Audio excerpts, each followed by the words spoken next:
twe dufana Kiyovu Sport ariko kuba dutsinzwe byose na APR bo ni abavandimwe nta kibazo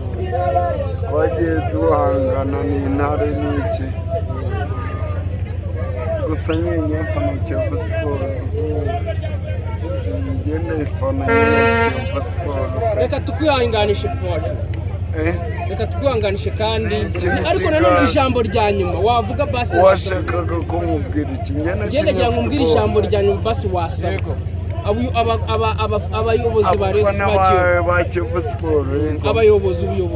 nta buyobozi dufite igihari Juvenal se basi ushaka agaruka Juvenal ntabwo mbizi ko yaje ntabwo tubizi mubona ikibazo ari iki Kiyovu Sport ni intuzanye n'isanzwe ni etablissement urumva sinzi niba werigeze umenya ibintu byo gutekereza ni ibintu